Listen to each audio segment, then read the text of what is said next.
यदुवंश की कथा विस्तार वर्णन करते हैं। महाराज यदु का वंश परम पवित्र और मनुष्यों के पापों का नष्ट करने वाला। जो मनुष्य यदुवंश की कथा श्रवण करेगा पापों से मुक्त हो जाएगा।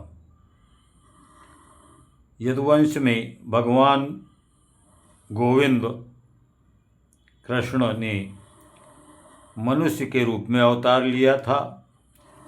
यदु के 4 पुत्र थे, सहस्रजित, क्रोष्टा, नल और रिपु। सहस्रजित के वंश का वर्णन इस प्रकार है। सहस्रजित से सतजित का जन्म हुआ। सतजित के 3 पुत्र हुए, महाहय, वेणुहय और हय। महाहय, वेणुहय, हय ये सतजित के पुत्र हैं। यदु के हुए महाराज यदु के सहस्रजित हुए, सहस्रजित के सतजित हुए और सतजित के हय हुए।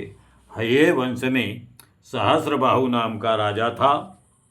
हय का धर्म का पुत्र नेत्र, कुंती का सुहज और महेशभान, भद्रसेन आदि हुए। भद्रसेन के पुत्र थे दुर्मद और धनक। धनक के 4 पुत्र हुए, कृतवीर, कृताग्नि, कृतवर्मा, कृतौजा। कृतवीर का पुत्र था सहस्रबाहु अर्जुन। अर्जुन 7 द्वीप का एकमात्र एक छत्र राजा था। सहस्रार्जुन पूरे विश्व का राजा था, 7 महाद्वीपों का। उसने भगवान के अंशावतार श्री दत्तात्रेय से योग विद्या सहस्रबाहु ने सीखी थी। परशुराम का दुश्मन था और इसमें संदेह नहीं कि संसार का कोई भी सम्राट यज्ञ, दान, तपस्या, योग, शास्त्र ज्ञान, पराक्रम और विजय आदि गुणों में अर्जुन की बराबरी नहीं कर सकेगा। अर्जुन को कार्तवीर अर्जुन भी कहते हैं, क्योंकि कृतवीर का पुत्र था, इसलिए उसका नाम कार्तवीर भी है। सहस्रबाहु अर्जुन 85,000 वर्ष तक विषयों का अक्षय भोग करते रहे। इस बीच में ना तो अर्जुन का बल क्षीण हुआ और ना ही कभी उसने ये स्मरण किया कि उसके धन का नाश हो जाएगा। उसके धन के नाश की तो बात ही क्या, उसका इतना प्रभाव था कि अर्जुन के स्मरण से दूसरों का खोया हुआ धन मिल जाता था। उसके हजारों पुत्र में से 5 पुत्र शेष थे। जो हजारों पुत्र थे वो सब भगवान परशुराम ने अर्जुन के हजारों पुत्रों को नष्ट कर दिया था, मार दिया था।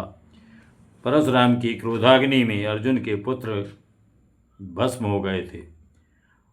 सहस्रबाहु अर्जुन के 5 पुत्रों में जयध्वज, सूरसेन, वृषभ, मधु और उर्जित थे।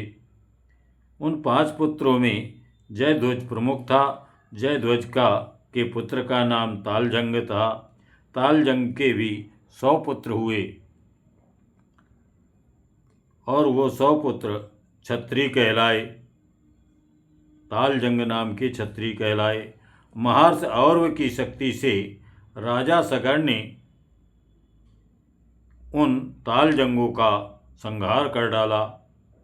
उन 100 पुत्रों में सबसे बड़ा पुत्र था वीतहोत्र। वीतहोत्र का ही पुत्र मधु हुआ। मधु के भी 100 पुत्र हुए। उनमें सबसे बड़ा वृषणी था। मधु के पुत्रों से मधु के वंश को माधव कहा गया और मधु के पुत्र वृषणी था, इसलिए उस वंश को वार्ष्णेय भी कहा गया। और ये मधु यदुवंश में पैदा हुआ था, इसलिए इस वंश को यादव के नाम से भी कहा गया। यदुनंदन सहस्र के 4 पुत्रों में सहस्रजित, क्रोष्टा, नल और रिपु। ये कथा सहस्रजित की है।